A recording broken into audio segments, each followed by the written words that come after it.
बहुत दुखर सह आम बालेश्वरवासी कहूँ आम जिला नेता शून्य। बालेश्वर दुर्भाग्य जे भल नेता आंकु 10 वर्ष 20 वर्ष है आंकु भल नेता कहीं मिलूना जे बालेश्वर डेवलपमेंट करें। 21 गोटी लोकसभा आसन मध्यरु बीजेडी 20टी आसन लोकसभा आसन प्रार्थी नाम घोषणा करछि किंतु बालेश्वर लोकसभा पई ए प्रार्थी नाम घोषणा करि पारु नाही। ता सहित आपण जे देखिए भोगराई विधानसभा क्षेत्र रेमुना और नीलगिरी एवं सिमुलिया ये 4टी जगार मध्य प्रार्थी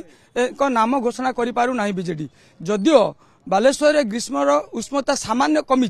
किंतु राजनैतिक उष्णता आउ टिके अधिक द्विगुणित होईछि। आम एथिपाई कहूँ कि आप देखु बीजेडी लोकसभा प्रार्थी किए हम पूर्वर आप जानते चर्चा होता केतबेले किए ज्योति प्रकाश पाणिग्राही नाम आसूला केतबेले पूर्वतन सांसद जी थे रवींद्र जेना तांको ना आसूला किंतु लेखाश्री सामंत सिंहार जितेबाला बीजेपी छाड़ी पुणी बीजेडी जॉइन करछंती बर्तमान तांको नाम जोरदार चर्चा होउची किंतु यार भितर दल लोकसभा प्रार्थी क्या प्रतापशाली एग्नेस्ट छिड़ा करब से नहीं अंक कषा जोरसोर चलती भुवनेश्वर आरंभ कर बालेश्वर अंक कषा चलती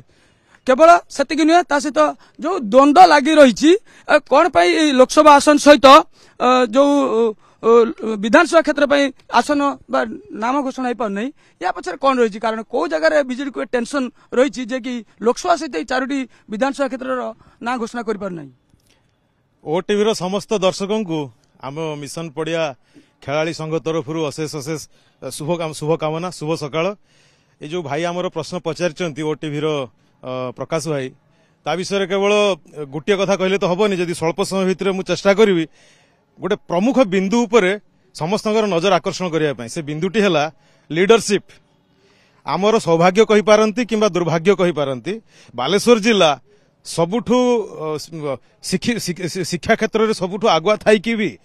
रोजगार क्षेत्र में आगुआ थाई भी आमर दुर्भाग्य है जे आम पाखे सेमिति कहीं लीडरशिप नाही किंबा सृष्टि हो पारि नाही कौन सी पॉलिटिकल पार्टी सृष्टि करि पारि नाहंती जे कि बालेश्वरवासी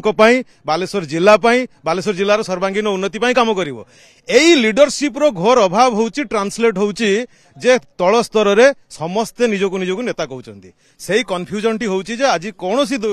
मेजोरिटी दल जो कि बिजु जनता दल जे कि राज्य रे शासन रही आज 25-30 वर्ष हेलानी सी प्रार्थी चयन कर सब दुखर कथा बिजु जनता दलर बालेश्वर जिलार पार्लियामेंट्री प्रार्थी चयन हो न पारिबा ये आम आम भाया साधारण लोकों गोटे आश्चर्यर कथा। आज से बालेश्वर जिलूर निजर नेता कि नेत्री पाऊना से बर्तमान अपेक्षा करने पड़ू बहुत दुखर सह आम बालेश्वरवासी कहूँ आम जिला नेता शून्य। आज्ञा कौन प्रकृत में हो पारुनी कौन जो कथा कहले भाई कि बालेश्वर जिला नेतृत्व ठीक से पाइपारू नहीं सेटा ना अनला किसी कारण आम जी अनुभव करुचे वर्तमान बालेश्वर गोष्ठी कंदल जेहेतु बहुत बढ़ी चली राजनीतिक लोकसभा उपरे से प्रार्थी चयन बहुत लेट करेतु निज एरिया जो नेता मैंने अच्छा से योग्य मनोनीत न करने से बाहर दलर जो लोक मान आणुंट आम आशा करुचु से कौ मान प्रार्थी कर कौन प्रकृत में कौन भावुं जो मैंने बालेश्वर काम करेंगे चयन करवाटा ठीक जेहेतु कई पार्टी पाखे भल नेता ना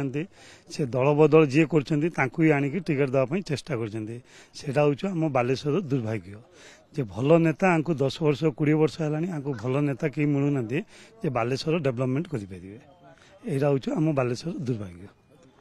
जो पार्टी देखो कि जो भाया कहते कि दल बदल कर लोक को आणिकी दल प्रार्थी करुचे तो राजनीति हुए किंतु कथा होची जे बालेश्वर को किए